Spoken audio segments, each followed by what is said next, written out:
Hello दोस्तों, welcome to this campaign of read for India change India. दोस्तों, कहानी ये सेकेंड वर्ल्ड वॉर की है, फ्रॉम ईयर 1939 टू 1945, जब जर्मनी ने पूरे वर्ल्ड में हाहाकार मचा रखा था। जर्मनी की आर्मी हिटलर की लीडरशिप में सारे यूरोपियन कंट्रीज को एक एक करके अपने कब्जे में लेने लगी थी। जर्मनी ने Poland, Denmark, Belgium, Norway, Netherlands, France, Greece सभी को ऑक्यूपाई कर लिया था।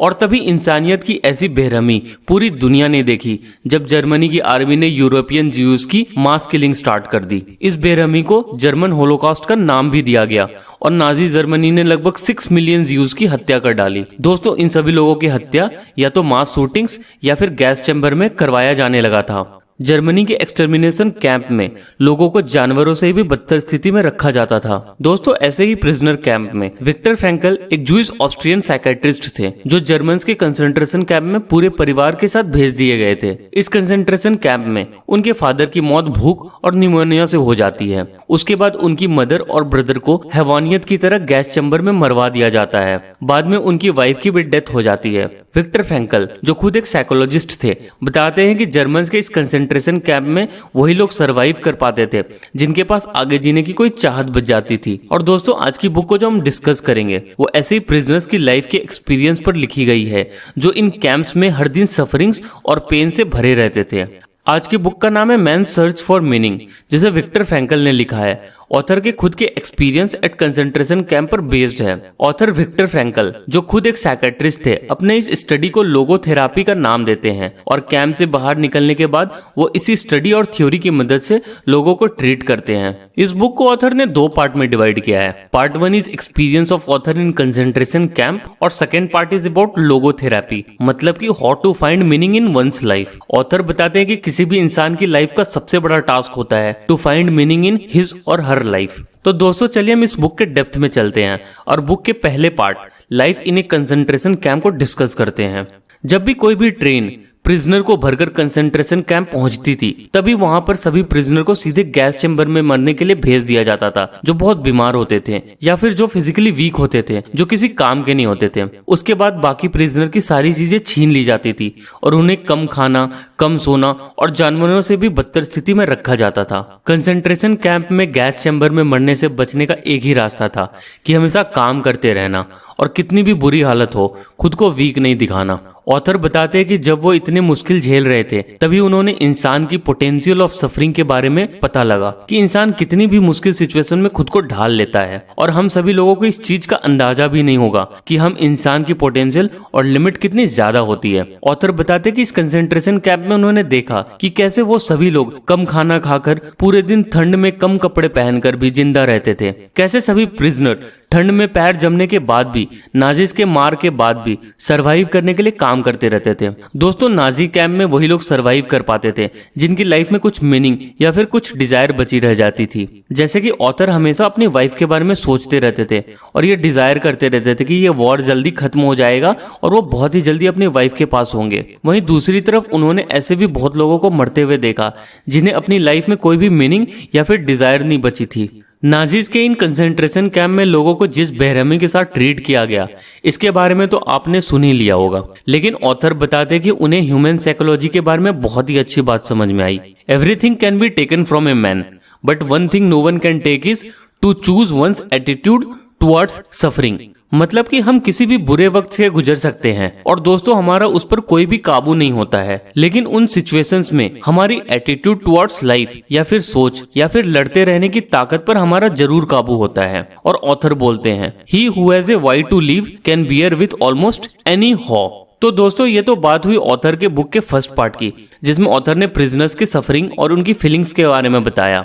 अब चलिए हम इस बुक के सेकंड पार्ट, जिसे ऑथर अपनी रिसर्च में लोगोथेरेपी का नाम देते हैं। जिस तरह कोई भी साइकेट्रिस्ट डॉक्टर अपने पेशेंट्स का ट्रीटमेंट उसकी दुख और फीलिंग सुनकर करता है, लोगोथेरेपी में ठीक इसका अपोजिट होता है। लोगोथेरेपी ट्रीटमेंट में किसी भी पेशेंट का ट्रीटमेंट उसकी लाइफ की असली मीनिंग और फ्यूचर के बारे में समझकर ही किया जाता है। तो चलिए हम इसे थोड़ा और डेप्थ में समझने की कोशिश करते हैं। मैन सर्च फॉर मीनिंग किसी भी इंसान का सबसे बड़ा मोटिवेशन होता है आगे बढ़ने के लिए। एक पब्लिक ओपिनियन पोल के अनुसार 89% पीपल ने एक्सेप्ट किया है कि वो अपनी लाइफ में नीड्स फॉर समथिंग के लिए जीते हैं, और 61% लोगों ने एक्सेप्ट किया है कि उन सभी की लाइफ में कोई ना कोई चीज ऐसी है जिसके लिए वो अपनी जान भी दे सकते हैं। जब एक यूनिवर्सिटी के स्टूडेंट से पूछा गया कि उनकी लाइफ में सबसे इंपॉर्टेंट चीज क्या है, तो जहां पर सिर्फ 16% लोगों ने बोला पैसा कमाना, वहीं दूसरी तरफ 78% लोगों ने बोला finding a purpose and meaning in life. तो बात यह है कि हम सभी लोगों की लाइफ में कोई ना कोई पर्पस होता है और हम उसी पर्पस को अचीव करने के लिए जीते रहते हैं।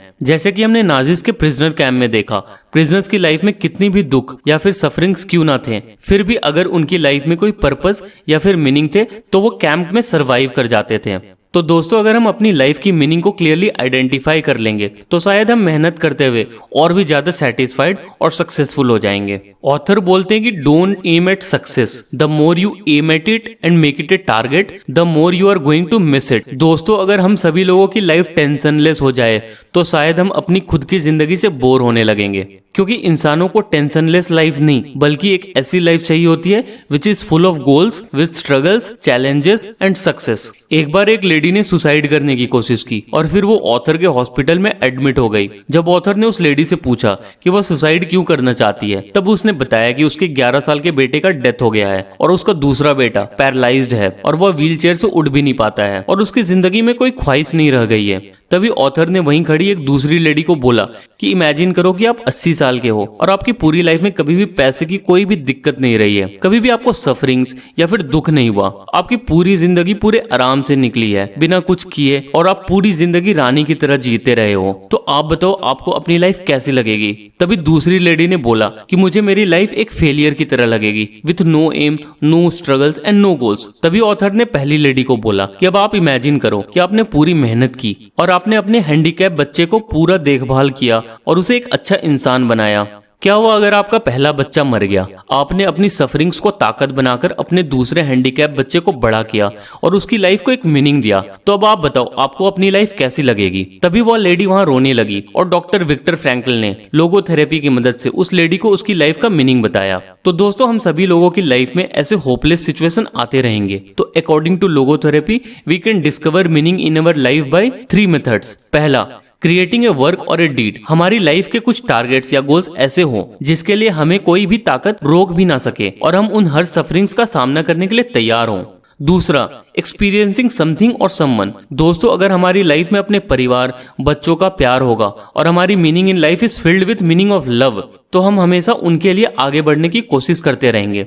और तीसरा, the attitude we take towards unavoidable suffering. दोस्तों, जैसा कि हमने नाजी कैंप में देखा कि उन प्रिजनर्स के जिंदा बचने के चांसेस बढ़ जाते थे जिन्हें पता था कि बाहर निकलने के बाद कोई इंपॉर्टेंट काम या फिर कोई इंपॉर्टेंट पर्सन उनका वेट कर रहा है। तो हमारी लाइफ की सफरिंग्स या फिर फेलियर पर हमारा कोई भी बस नहीं होता है, लेकिन हम उन सिचुएशंस में कैसे रिएक्ट करेंगे, कैसे हम उन सिचुएशन में खड़े रहकर आगे बढ़ते रहेंगे, इस चीज पर जरूर हमारा बस होता है। तो दोस्तों, हमारी लाइफ का main concern is not to gain pleasure और अवॉइड पेन, बल्कि हम सभी लोगों की लाइफ का मेन फोकस होता है finding one's meaning in life. और यही रीजन है कि बहुत बार हम सभी लोग कुछ पाने की चाहत में किसी भी सफरिंग्स को झेलने के लिए तैयार हो जाते हैं till the time those sufferings has a meaning. तो दोस्तों, this book man search for meaning is a very wonderful book written by Viktor E Frankl and it teaches us a lot of lessons about life. और last में दोस्तों, मैं आपको फिर से याद दिला दूं कि चलिए हम इस पढ़ने की आदत को अपनी जिंदगी का एक अहम हिस्सा बना लें और इसकी मदद से ना तो सिर्फ अपनी बल्कि अपने साथ वालों की जिंदगी में एक बदलाव लाने की कोशिश करें। And help me in my campaign read for India change India. जय हिंद।